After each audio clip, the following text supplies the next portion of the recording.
All right. Hey, what's up, guys? It's Jordan Lovejoy here with the No Ramp Required podcast. Today, I got Jacob Berryhill and Ewing Miner on the show. They just smashed them in Florida. I'll tell you. Berryhill just pretty much swept the board. He didn't win the main event, but he was pretty dang close to it, and he won the college event. And then Ewing was right in front of him in sixth place. So I'll let them kind of introduce himself. Whoever wants to start first. I'm Jacob Berryhill. I'm from Mooresburg, Tennessee, and I fish for Carson Newman just like Jordan and just like Ewing used to. Yeah, I'm Ewing Miner. I'm from Virginia, moved to Tennessee. I was on the Carson Newman boating team and kayak team. I helped get that going, and now I'm fortunately one of the coaches.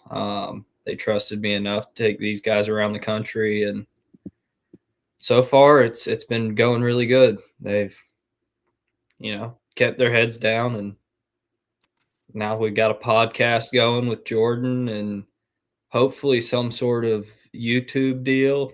We'll see where that goes. Yeah. John was telling me, he's like, I don't know if I'm gonna be able to fish Watts Bar this weekend because I got about 16 hours of footage to go through on his camera. So I was like, he's probably gonna have some fun with that. Yeah, done a lot But of filming in Florida. yeah, should be a really, really good video, Mm. theoretically. He said he didn't have audio on half the clips though, so it That's might not be. He blamed that on me. He said, Yeah. Berryhill hit a button. Yeah. But we're gonna hop into this here. We're gonna kind of talk about how you guys broke down when we were down at the Bassmaster event on the Kissimmee Chain. So going into practice, did you guys kind of already have a game plan in mind on where you wanted to go? Yeah, Toho, and more Toho. and more Toho. Yeah. Yeah. If I'm I not mess. mistaken, at a meeting that we had before we went to Florida, I said, you know, you can practice other lakes if you want, but with these conditions, the open before everything was pointing towards Toho, which there were some guys that did well other places, but it was Toho's definitely the place to be when it's colder out. Yeah. Yeah. I messed up and went to Kissimmee and didn't catch a bass for 2 days. So once I went to Cypress and Toho, I finally caught a few. Well, I went to Hatch and found muddy water and no grass and no Yeah. bass. Kissimmee One. Hatch, they can be phenomenal when they're, you got warmer water. There's a lot of spawning habitat, but there's nowhere to concentrate those fish when the water's cold. Yeah. Let's see here. So kind of building on that last question, did you guys have you guys had a lot of history on the Kissimmee chain, or is this kind of your first time? I'll let you go ahead and answer that one for I'd him. say it was an MLF national. Well, I guess first time I went to Kissimmee Chain was I think my sophomore year of high school. Me and a couple friends went down there. It was in August, and his mom, my friend's mom, booked us a guide trip for 3 days. We fished Kissimmee and Hatch, um, which it was surprisingly incredible in August. You'd think Florida in August would be about like everywhere else in the country in August, just an absolute grind, but there was healthy grass and plenty of bass to catch. Then my junior year of college, I fished a MLF national championship out there out of a boat.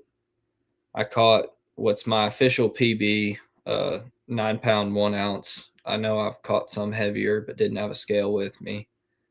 But I caught that. I think we finished 12th in the tournament. And then there was last year's Kissimmee Chain event, which I got half a day of practice and then fumbled around in the tournament, ended up mid pack. But, just enough history to, know what's where and kind of how to break down the chain given the conditions. Yeah. Last year was my first time going to the Kissimmee Chain. And I finished fourth in the college, I think, but like 69th overall. I just couldn't catch 10. One Yeah. more fish, and I'd have been there. Yeah. Let's see. This is kind of a good question here. This is something I've been wanting to ask Ewing is, and even you, Barry Hill. Like, how much time do you spend before the tournament looking at maps, or like, I know you said you had some history there, but like, do you do a map study before you go? Definitely map study, and I watch as many YouTube videos as I can. But I do a lot of map studying. If I got any free time, usually I'll get on my maps app, whatever kind you like to use, and I'll just study, looking for anything different, because Florida's a lot of the same stuff. If you can find any little subtle difference, and whether it's grass or just lily pads, anything that's different down there can be a big deal. So with me, Kissimmee Chain, it was really cold before. Every day that I didn't have work or something, I've probably watched, if you can find a video in the past 4 years that's been uploaded on Toho, Kissimmee, Hatch, any of those lakes, I probably watched it leading up to the tournament just because I was bored and videos get me excited about bass fishing. But map study, I don't do as much on like your Lake Master, Navionics, that type of stuff when it comes to Florida. A tool that I use is Onyx, and you can do the recent imagery, and you can dial back the dates to previous years, and you don't get much detail in that, but you do get like, you can see where last year when the grass was topped out, which we were fortunately down there to see that, but you could see where all the grass was topped out and where it's not topped out anymore. Just kind of give you a layout of, you see grass that's green and topped out, and then it's very brown and topped out. That area was sprayed heavily. And anytime I go to a grass fishery, I always use that recent imagery feature because you can typically tell areas with grass, not so much the type of grass it is, but like, for example, when we went to Toledo in the fall, that was a great one for it. I know Lovejoy probably isn't like me too much for these statements, but yeah, you could see every creek that had the grass in it, and that's a very helpful tool for map study. Mm-hmm. Yeah, I love Onyx too. Like, even like for when you go up to Susky, you can kind of see the times of year where the water's normally at a certain level and kind of what's going on a normal basis when it's not high water, when there's been a lot of rains in the early summer and spring. But you kind of touched on the weather part of going to Florida. We had record low temps a few weeks before, and just like you said, tournament after tournament, we were kind of the last to pick up the scraps. Did that weather kind of change your plan at all when you guys went down there? Definitely. I looked for deep water, and I tried to stay around that deep water when I found it, and ended up paying off. Yeah, for me, it was, first looking into the tournament, I was, first week of February in Florida. That's historically spawning. And, last year there was a big wave of spawners. So I was getting Senkos and, Texas rig weights, and I was prepping for a spawn event. And then coming into the tournament, you're starting to see weather and how it's setting up. And I started buying, more jerk baits, rattle traps, that type of stuff. That's more of your, offshore grass fishing. And I knew how it was going to affect the fish. Didn't know where I was going to find that bite, because Toho, you can fish there. You can have as much history as you want on there, but it changes so much year to year that it's, generally how the tournament's going to be won when you're coming into a cold front event or a spawn event, but just finding the area on that chain where it's going down. Yeah. Let's see here. Now we're going to kind of get into more of your like patterns and execution. So what pattern kind of produced you guys' fish the most? My first day, I was fishing eelgrass. I found those fish the last day of practice. It was on a shell bar, and the fish were leaving that shell bar. They were trying to move up. A lot of them were trying to move up, trying to spawn as the water got warmer throughout the day. And the last day of practice, it was still pretty cold. There was a lot of fish there, but like the first day, as soon as I got out there, I know that there's not as many here. But I ended up catching a limit and culling a few times, and that gave me my little over 80 inches that I had. And then the second day, I found some that were a little bit deeper in the same area that I was fishing on, like a ledge kind of deal off the side of that shell bar. And I throw the A-rig over them, and it's instantly catching 18s and 18s and 17s and then a 21. But it was fun early that morning. They didn't like to bite as good later in the day, and they a lot of them were trying to pull up later in the day. On the second day, that's what I had to do, was move up with them, and ended up getting me a key coal. Yes, it was kind of the same deal with me, which, Berryhill and I actually, before first cast on both days, I kind of had a starting area more than a starting spot going into day one, and it happened to be right by Berryhill. So I think me, Berryhill, and Tripp were about holding on to each other's kayaks before first cast, just kind of killing the time when you fish close to a boat ramp like that, and you launch, you get out there. 30 minutes is a long time when you're sitting there by yourself and you can't do anything. But yeah, I was fishing. I started on there's a eelgrass flat, which was the same exact eelgrass that Berryhill was fishing. We were within talking distance starting on the first morning, and then off to the edge of it, there was some hydrilla that was just starting to come back, and there were a lot of fish scattered in the eelgrass or in the hydrilla, and then the eelgrass, there were holes in it on those hard spots, and they were stacking up in it. The first day, I caught everything on a jerk bait, and had a few big ones come up. I lost a big one late in the day on a different spot that I had found it was hydrilla with milfoil mixed in. And after the first day, we came in, we were all talking, and a previous guest, Toby May, the self-proclaimed drop shot king, he told me, he said, "Hey, like in the last 45 minutes, I caught 4 keepers on an A-rig. Like, you should probably tie it on." I said, "Well, I've had it tied on all week. I just never, I made 3 or 4 casts with it." And on, morning of day 2, I think I caught two fish. One of them was a 16 incher that ended up staying in my limit, but there was a little patch of shell next to a grass patch that I ended up finding that day, because that patchy part of the eelgrass that Berryhill and I, utilized quite a bit on day 1 happened to be where the tournament was won. So we were fishing around the same area, but it was Ryan was his name. Yeah. Yeah, that was kind of his key area, or key spot within the area, was that little patchy portion of the eelgrass. So we were leaving that alone.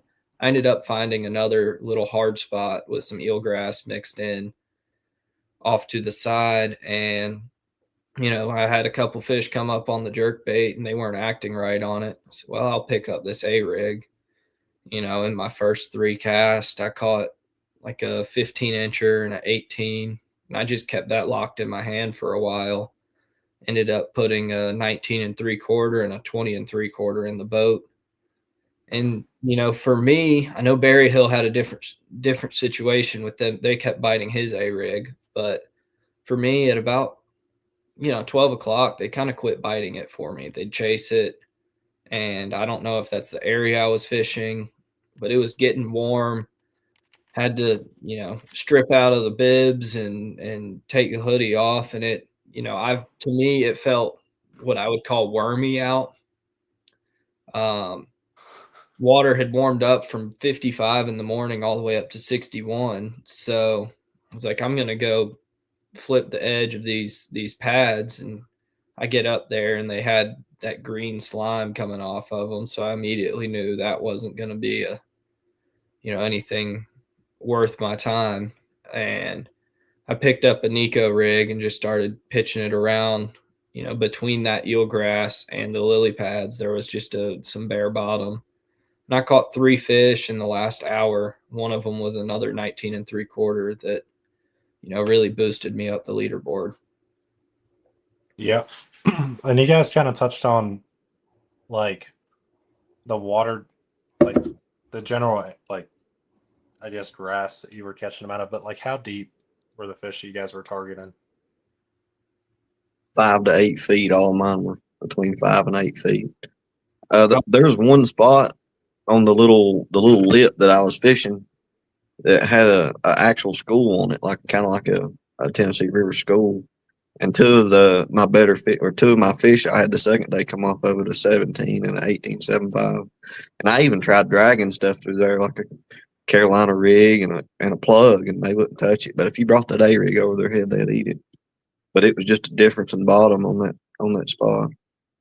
Yeah, I caught most of my fish probably 5 to 8 foot, and then that one late in the day was in about 4 foot.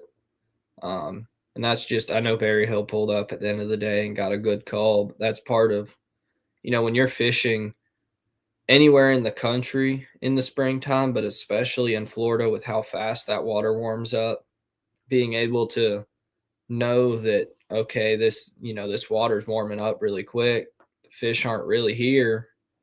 It's they're going somewhere, and being able to make that adjustment, which, we both fortunately were able to get that cue and move up shallow at the end of the day and make key calls. It's a very important thing, and it's hard to stay on top of in Florida because they have to travel so far where Yeah. it's flat.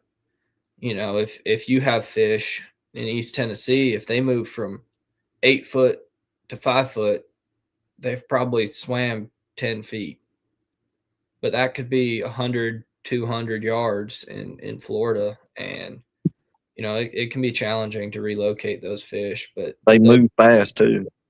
oh, they do. It's crazy. Those things will be 1 minute, there's fish everywhere, and then they just disappear. Between 9:30 in the morning and like 12, there was a drastic change in how many fish you could see that were in the area we were fishing. That's why we both chose to move up. Yeah. Did you guys kind of have to time bite windows at all? Like, did you have a pattern of when you had to be out deep, and then, like you said, you had to adjust on the last day and kind of move up with them? Yeah, the first day I didn't adjust as good. After 9:30, my bite died, and I was stubborn and stayed out there with them, and it just didn't work. And that's probably why I stayed stuck at 80 inches all day, because after 9:30, I couldn't call. I didn't call all day. The second day, I think at about 10:30, 11 o'clock, the bite slowed a little bit. And I said, well, I'm going to have to do something different. I went up and I flipped for about 10 or 15 minutes. And I said, well, this ain't working. This ain't feeling right. So I pushed on up and found a pocket. And at the mouth of it, there was some hard bottom there. There was a good wad of them there. And I ended up making a real good call later in the day. But it was all fine, being around a good spawning area. Because everywhere that me and Ewing was around were good spawning areas, hard bottom. Yeah, and it's, it wasn't as much with how much, because first day of practice when I launched, the water was 48 and then 61 degrees at the end of the tournament. So there's a lot of movement going on there, and I didn't really have a game plan as to, how I was gonna adjust. I just knew that there were gonna be key adjustments that I was gonna have to make. Really, on day one, I ended up I had 2 main areas that I wanted to target, and I made a big move. I motored about 4 miles midday on day one, and I did catch, 2 calls, which really helped me out. But there's just the population of fish that I was expecting to be there wasn't there. So on day 2, I decided to stick around. That also helped to, be able to key in on when those fish were changing, because I was fishing the whole time. It's not on day 1 while I'm motoring, those fish are changing and I'm trying to figure them out in a completely different area. And just, I always tell people, when you're in Florida, if you get a bite, stick around and fish there. They're usually a bunch of fish around if you get even just one bite, and sometimes it's a fluke, but if you give it at least an hour. And I mean, the first morning I had, in the first probably hour and a half, I had caught 7 keepers, and I just left, and that goes against everything that I've ever said. And it was just one of those things where I had made up in my mind, this is a limit spot. Yeah. They're small fish.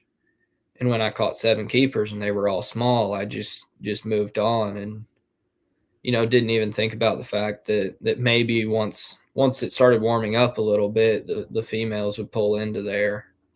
And I could have stayed there and not made a call the rest of the day, and I'll never know. But on day 2, I certainly stuck around, and it paid off. Yeah, and it was kind of the same thing for me. I didn't have a limit on the first day, but we kind of had somebody on the team let me know about an area, and that there was some fish there, and I went and checked it out and liked what I saw. I was able to fish a trap like I do at home, and stuck around there pretty much all day, like fished probably 5 hours of the tournament there, and was able to, I lost a limit fish, but I was able to pull out a good 23 and a quarter. And that made me realize that once I moved lakes on the second day, that I need to really I moved around a lot, but I kind of slowed down in 2 specific areas, and should have had a limit, but I didn't. It was super, super tough with that cold front. And yeah. And also another thing I got for you guys is, how did you guys manage the pressure of other anglers around you? Because I know it had to have been really, really hard for you guys to do that. Me and Ewing, I mean, the area we were fishing was definitely a community hole. There was a ton of people there, but not everybody was catching them. Like, I've never really let that kind of thing bother me, just people around me catching them and stuff. But me and him and Tripp started there, and I think he caught some, and I caught 8 off that spot. And the second, there was like 2 or 3 more kayaks fished it, counting the one that led the tournament or won the tournament. But the second day, I don't know if somebody told somebody something or what, but there was like 40 boats sitting there the second day. But like it was just me and Ewing that were really catching the fish. They just, I don't know, they just wanted our rigs. And it was also like in the morning when we were catching them really good, because I know Berryhill and I both had 90 inches by like 10 o'clock, or at least close to it. There weren't many people in the area at that point in time. No. And, I think word definitely got out. Camera boat was there. Some bass boats were there. I don't think there was a point in time in the day. I mean, in the morning, there was a pontoon boat with about 14 people in it, all throwing shiners on the same spot as us. Yeah. But we were catching more and bigger fish than them, so that didn't really bother me.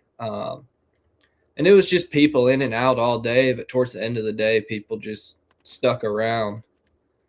And that was when stuff just slowed down. And, I think the fish had already started to leave and move, but the fish that were left were getting heavily pressured. So it made it even easier to leave the spot that you've been catching all your fish on. Yeah. Try to find where they're going, because I don't know about you, but there was several points in time where I had my line crossed. I did get close a couple of times, and I had A rigs and rattle traps chucked at me too while I was there were some of them that, like, I mean, us been there all day and they just come in there like they own the place. Mm-hmm. And it was, I saw a guy's rattle trap on my live scope, which was that didn't quite sit right with me, but it is Florida. You just gotta be used to fishing around boats, because if you're not fishing around boats, you're probably not doing any good. Yeah. Fish is really concentrated. The first day there was a 90 boat tournament out of the ramp near where we were fishing, and literally half of them started within sight of the ramp. Mm-hmm. Yeah. And I feel like for me, I was going to run up that way from coming up mid lake, and I get up around that second island and I see like 40 kayaks sitting on this flat that was all hydrilla that I had found. And I was like, I'm just going to stay down here because I saw like two other kayaks. And I was like, hopefully there's nobody up where they're fishing because I was like, it's going to get tough if there's that many people up there. And the first day there was not many people. I think there was like 30 put in at that ramp, but the second day there was like 50 or 60. Yeah. Let's see. All right, Berryhill, I gotta. You've been talking about this A rig a lot. You got any specific lures that you put on the back of your A rig that help you? Yes, I do. I use a Southeast Tackle snack shad. It's a little bit bigger than 3-inch swim bait. It's a 3.6. And the one that I was throwing on the outside of my A rig, it's a 5-wire rig. We're all on a 16th ounce heads, and I used the 3.6 in Chickamauga Champ is the color, and it looks a lot like a gold shiner. And they really keyed in on that swim bait. And the one that was in the middle, I just had like a pearl white, and I put a little chartreuse on it. They a lot of them would just hit the bottom too, but every now and then you'll get one on that middle swim bait. And down there you can use 5 hooks. So Yeah.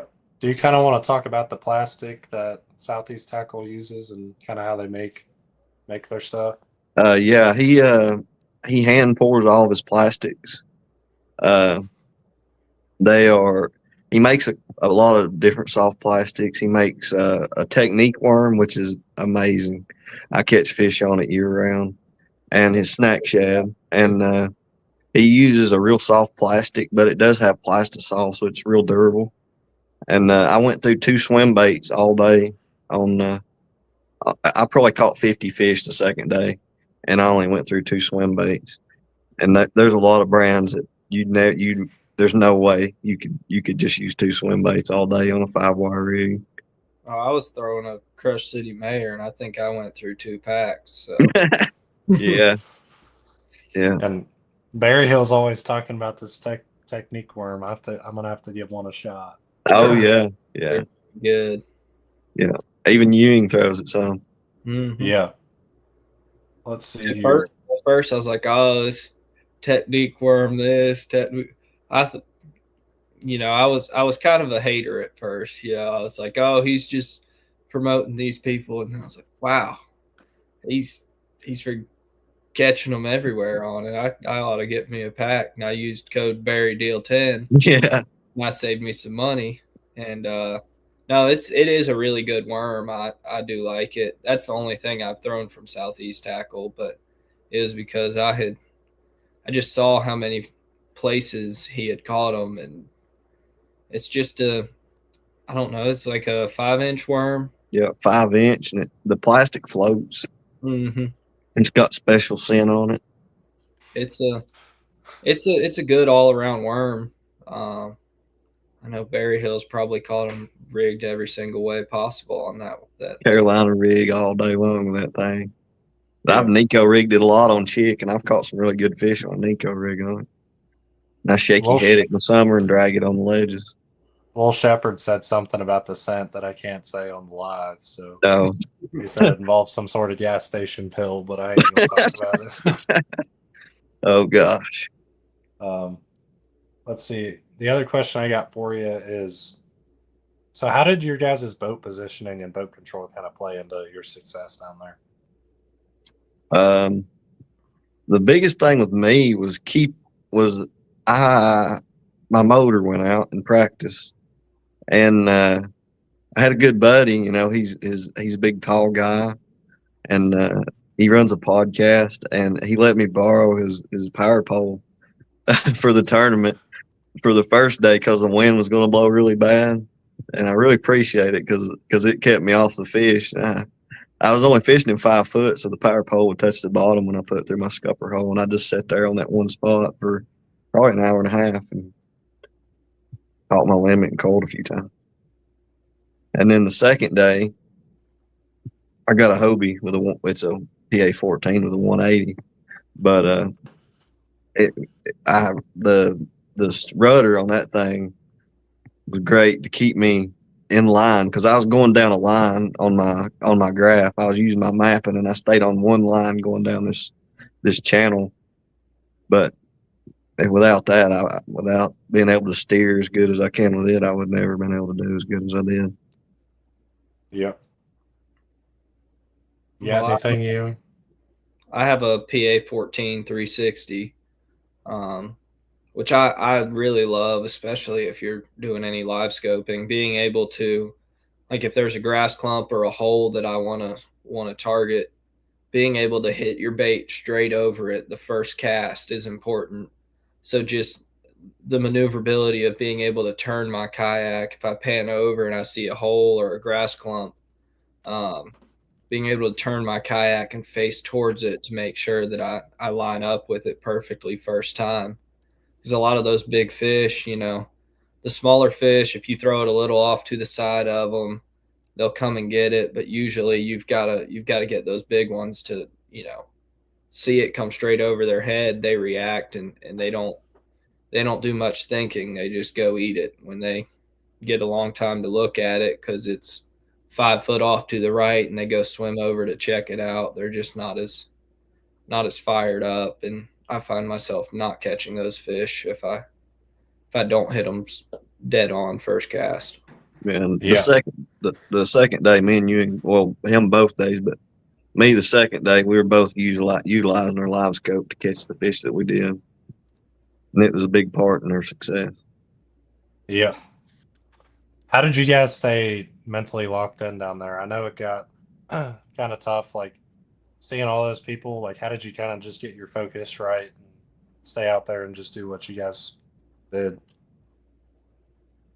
It's just, I mean, it's easy to stay locked in when, it's just, it was me and Berryhill, and then, Ryan was also catching them, but he didn't spend much time around us. He'd just come in every so often and hit that one spot. And I saw him catch at least 3 big ones throughout the day. But, it was me and Berryhill smashing them, and all those other people, they'd catch a few little ones. But just knowing that when you're the people that aren't catching them as good, it's a whole lot harder to stay mentally locked in. But when you're one of the guys that's smashing them, it's not hard to stay locked in and stay confident in what you're doing because, you're doing it better than everyone else in the area.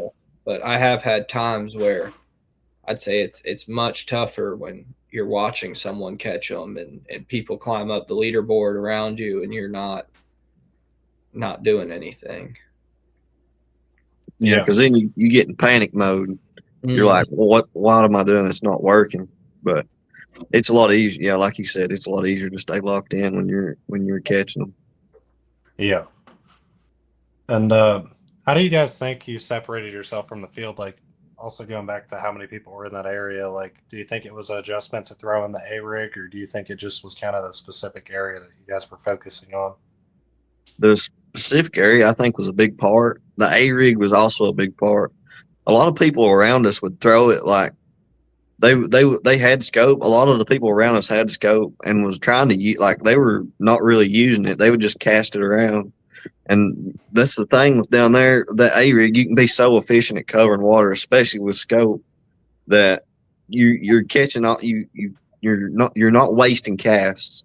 You're using it to your advantage. You're not just having it just to have it. You're utilizing your scope to better yourself. When it comes to fishing around all them people, there's more of that scoping going on. But if you stay like the way I was doing, I was staying on the same line, and those fish would move in and out of that line, and on my graph, and I'd just stay going down through there. And once I'd see a dot or a high spot on the bottom or anything, I'd pitch that A-rig over to it. And I wasn't making long casts. A lot of those guys were bombing that A-rig out there, and they'd be winding it, and they'd get it in, and it'd be stuck with grass on it and moss on it. And you couldn't do that. You had to just pitch it to where you wanted it and let it fall, and then just bring it through there about a foot or two off the bottom, and they'd come up and eat it. Because if you just letting that area get down, there's no way they're going to bite it. That was a big part of getting them to bite. I think the biggest thing was just, adapting to the changing conditions and the fishing pressure. And just for me, it was, I had a general area, but I had a few key spots throughout it, and just keeping an eye on where other people were fishing and going and fishing spots that hadn't been, say if I've got this one grass patch and I see nobody's been over in that area for, 45 minutes, I'd go head over that way. And, that would give time for a fish to set up, or if one, got spooked off of a grass clump. I was just trying to, even though I was fishing around people, I was constantly, paying attention to what hadn't been fished in a little while and just keeping a good rotation. And, not fishing directly behind someone at any point in time. Just stay one step ahead. I also did that later in the day. I stayed on the right side of that eelgrass clump the whole first day and the first 2 hours of the second day. And then after that, the bite slowed, and then I eased over to the left, and I hadn't even touched none of that water, and that ended up being some of my best bites come off that side that I hadn't even fished. I cold like 2 or 3 times over there. Yeah. And so my mom had a question. I guess it's kind of geared towards more of Ewing, but either one of you could probably answer this. And she said, how do you keep the whole team motivated when some anglers are doing really well in the tournaments and some aren't? I mean, I don't think it really isn't as much of, I think a lot of the team's very self-motivated. They want to, they see, like I'll give Joseph as an example. Like he sees what other people have done. He's like, I want to do that tomorrow. Just because you have a rough first day doesn't mean you can't catch them on the second day. And, everyone had a very good mental attitude about the whole tournament because they knew that, some of the team would have great first days, some of them not so much. And I mean, I haven't really had to do anything about bad mental attitude because I haven't seen it. Everyone's been positive, working hard, fishing hard in practice throughout the entire tournament, all the way down to the last cast, even if it's, not going their way. Just knowing, and I don't know if this would probably be a better question for y'all. I don't know if it's like wanting to catch that big bass of the tournament, wanting to get more fish that'll contribute to the team's overall total, or what it is. But I've just seen the entire team be very motivated throughout the whole week. Yeah. I feel like a lot of us are competitive within each other, but we really we're close and like to help each other a lot. Like when me and Jordan fished the team kayak series, me and him both were just about beating each other the whole time, even though we was helping each other. And we still do that now. I mean, when we go places, but we're about helping each other and trying to better each other and learn from each other. That's one of our biggest attributes, I feel like. Yeah, and I feel like having such a good group of guys that and we're all good at doing different things. That's a good thing. Is it's like we can go out and be like, Kobe's throwing an A-rig. Like, I would have never even done that. I would have just been still throwing my chatterbait. And it's like you can go to any and every one of the guys, and you can learn so much from them. And I feel like when we go to these tournaments, it really kind of brings us together, and we travel really, really well as a team. Like Berryhill said, we get along really, really well, and it's just an awesome group of guys. And I feel like eventually we're all just going to build on top of each other and start doing really good in a lot of these tournaments because it's due here soon. Because Berryhill, I'm coming for you on the next one. I'm just telling you. All right. We'll see what happens. Hopefully they bite a chatterbait. Otherwise, I ain't gonna do no good. They're gonna bite my technique worm next time we go. Yeah, they are. Yeah. I might have to get me some. I'm already thinking about it. Oh yeah, they bite it. Let's see here. Oh, what lesson did this event teach you? Don't leave fish to find fish. That's a good lesson. The biggest lesson it taught me is be prepared when you go somewhere. Because I got down there and I was like, I've heard they catch them on an A-rig down here this time of year, and I'm like, dang, I didn't bring an A-rig. Let's go find one somewhere or build one somewhere. Because they were really set up to bite that thing, and they would eat it.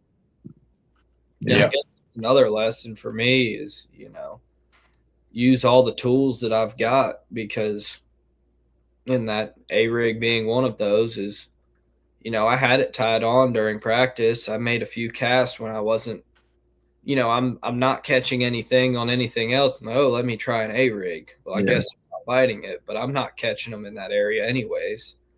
And that until Kobe mentioned something about it, after day one, I never even tossed it in one of my productive areas, even though it wasn't even like it was laying in the floor of my kayak and not tied on. It was tied on in my black pack, ready to go the entire time, and I just didn't toss it.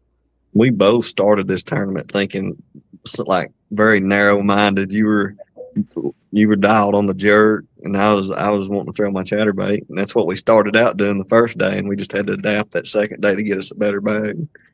But we were both like Florida minded. This is what we like to do in Florida, because I like throwing the speed worm and chatterbait when I go down there, and that's what I did the first day. And then you always throw a jerk bait down there, and usually do real well on it. And then we just had to adapt. Oh yeah, I do too most of the time. All right, let's see here. This is kind of geared towards like if anybody on here watching is their first time going to Florida. What's one thing that you tell somebody fishing like a chain down there for the first time?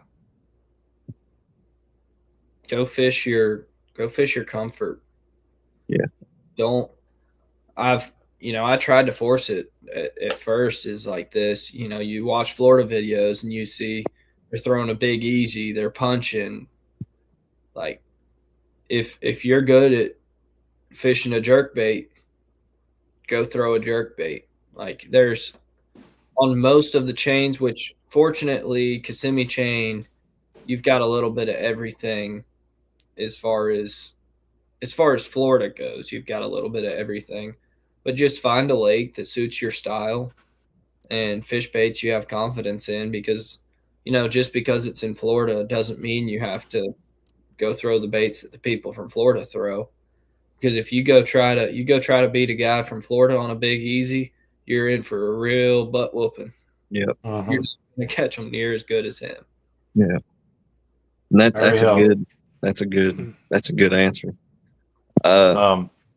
Berryhill, I got a question. Will Shepard put something in the chat here. Oh God. He said, will there ever be a technique worm that smells like Jacob Berryhill's natural odor? No, I hope not. No. Bass will be scared of it. No. I believe we ought to kick Will out of this podcast.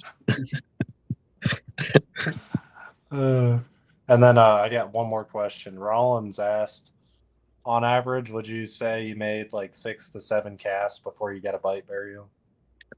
On average, yeah, probably 6 or 7. Sometimes more, sometimes less.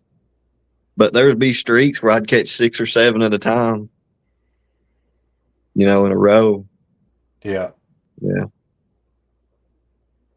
Did you have a tip you wanted to tell people about Kissimmee or just any chain? I will say that I've been to Florida 3 times now, and every time I've went, you can catch bass on almost any lake you go to on a wacky rig. It's not my way to fish. I don't like doing it, but if it comes down to it and the bite's tough, throw a wacky rig and you can get bit. They love plastics in Florida. Yeah, they like a worm more than anything. Yeah, it's not my kind of fishery. It don't fish the way I like to fish. Moving around. They don't bite your whopper plopper down there. That will. Will eat the paint off of a chatterbait. Yeah. If you find them and you don't leave them. Yeah. That's another tip is, which I already said it, is once you find fish, don't don't go running around trying to run a pattern, because Florida is not a pattern place. It's an area. Yeah. Uh-huh. A lot of the guys that cashed checks in this tournament literally went to play. They started at places they caught one bass in practice.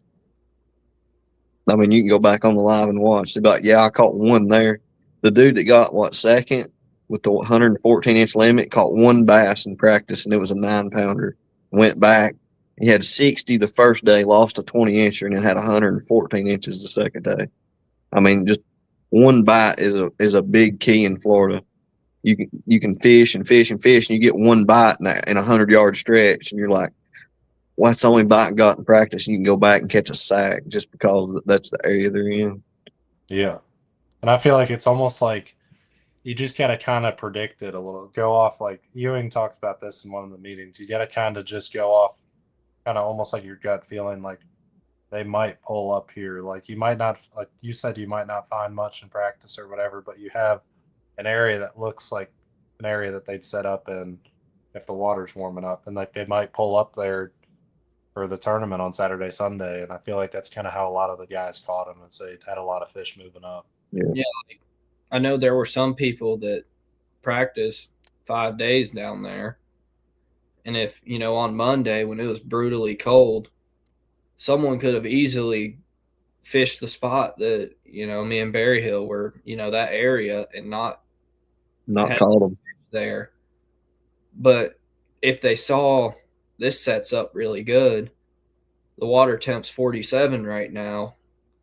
I bet when it hits, 55, and they, if they came back and checked it on Thursday or Friday, there were fish there. But just, kind of practicing for that when you have changing conditions, practicing for like a long time can hurt you if you look at it the wrong way. Yeah. You can't be writing off stuff early in the week when there's still a lot to change. You gotta, mark stuff, and you can even go in on your graph and label it, and grass looks good, no fish yet. Or, well, you can't write that all the way out, but good looking grass or something. Yeah. I know. Go ahead. That was about all I was going to say about it. Well, I know last year it was completely different conditions, but we practiced our first day. We was on Toho, and I fished an hour and a half and had over 90. And I told Tripp, because we all had to ride in partners. I told Tripp, I said, this is where I want to fish at. I said, I'll have to find something unreal to fish somewhere else. And it was just an area deal. The area I was in had a lot of fish, a lot of big females that pulled up. And later in the week, those fish were going to spawn, and they just kept leaving me and leaving me and leaving me, and it just got worse. But I had a small limit the first day and had a better bag the second day and 4. But there's a lot of big fish where I was at. Yeah. Let's see here. So we're going to kind of get into some of the ending questions for the show. How did this finish kind of affect your guys' season goals, as it was the first Bassmaster event of the season?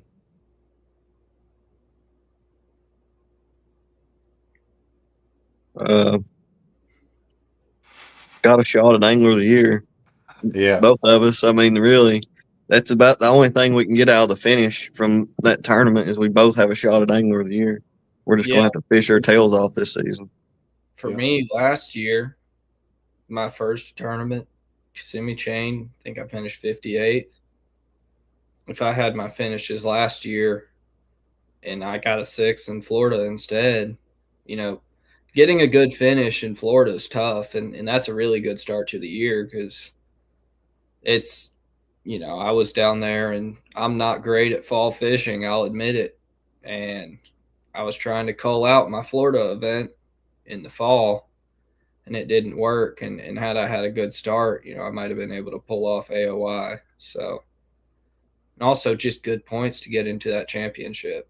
Which I already got qualified to that because I won the college. So I'm really just fishing free for AOY right now, and that's it. Yeah. And we're going to some places that suit your fishing style, at least the next event. I don't know about that third event. Yeah. Let's the see. stuff is not going to suit Jacob Berryhill. What? No. Susky won't suit you. I heard That's you. the only one I'm really worried about. I've been there one time for that Team Kayak Series, and Hey, I caught a lot of fish, just wasn't around the right quality. If it has hey, water, you'll like it more. Yeah, it Yeah. didn't have no water then. if you want to come up before cutoff and fish it, me and Hunter are gonna probably spend a week straight up there. You're more than welcome to come up there with us. Let's see. Is there an event coming up that you guys are most excited for?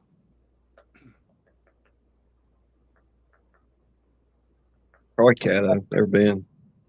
I'm kind of excited for Watts Bar next weekend. I know it's going to be a grind, and I probably won't catch that many bass, but Watts Bar is a fun place to go just catch stuff. During practice, I'm probably going to lean on a bunch of drum and catfish and stripers, and I'll come back to the Airbnb, hotel, wherever we're staying. You'll see slime all over my bibs, and you'll think I crushed the bass, but it's not. Yeah, I'm gonna be moving around from where I just went and fished because it was no good. I'm not gonna let people know. I'm not gonna do that. You guys go up there and catch them because I'm sure somebody might catch them, but I don't know. They were not really up there. Let's see. I'm ready to get back in some grass for Caddo. I know. I'm ready to get around some cypress trees. I like some cypress trees. I'm gonna try and stay away from them. I'm gonna be looking for a mix of everything in a small little area, and not looking for a spinnerbait bite because it apparently does not hold up very well when the wind stops blowing. So Yeah, Per usual. yep, that was back in the days where I was just had no idea what I was doing. I just threw a spinnerbait because it was windy, and then I got out there tournament day and it was not windy, and I was like, well, I'm just gonna still throw my spinnerbait. I didn't catch a fish. Let's see. All right, now we got some rapid fire questions for you guys. So just answer these quick. So it's going to be go to confidence baits anywhere around the country, or bait. Sorry, not baits. soft plastic technique worm for sure. Uh, top three would be technique worm, chatterbait, probably a frog. Yeah, Pre-spawn, I love a jerk bait. Summertime, I really like throwing a Nico rig, which also works year round, but summertime, love that Nico. And then, in the fall when it gets tough, I'm usually terrible in the fall, but a buzz bait has bailed me out so many times just covering miles of water. Yeah. And then next one is going to be favorite Florida fishery. oh Toho. Yale, Yeah, I could see Yeah, that one. when there's not a bunch of kayaks on it. shallow Yeah. fishing, I like Apopka, but when it comes to just fishing in general, I like Toho. There's nowhere in the country I'd rather be than a Popka when the reeds are knocking. Yep. All right. One bait you wish you threw more than you have. Fuzzy balls. Yeah, that's a good one. I'm gonna Quickies. say, On that. I'm gonna say, probably like a floating fly. Yeah. I feel I like see that. I need to do better at that. I tried it at Dale and caught some on it, but just ain't real efficient at it. Yeah. All right. Next one's going to be early bite or afternoon bite. Summertime, morning. If the water's below 60, evening, or, later in the day. If it's above 60, morning. I like a morning bite. I like an early morning top water moving bait bite. Well, if the water's under 60, it'd be a tough time to catch a morning topwater bite. I know it. All right. Pads or offshore grass? Offshore grass every day of the week. I wouldn't even touch a pad. I can't land fish on pads even when I get them to bite. Yeah, I've never caught any fish, not any good fish out of pads. I've caught a lot of little ones. Yeah. All right. I guess that wraps up the show here. And you guys want to kind of say where they can find you at in case they watch this on YouTube later, if anybody ends up watching it? Jacob underscore Berryhill 06 on Instagram, or just Jacob Berryhill on Facebook. Ewing underscore minor on Instagram and Ewing minor on Facebook. Sweet. All right. Thank you guys for tuning in to this week's episode of the No Ramp Required podcast. Next week, if we end up, do you know if we have an Airbnb for Watts Bar for that night, or are we in a hotel? We don't have anything booked yet. Okay. Once I figure that out, if we're in an Airbnb, we're going to do a little team pod on Friday. So instead of having it on Wednesday night, we're going to have it on Friday night at 8:30 p.m. So look out for that. But thank you guys for tuning in. See you next week.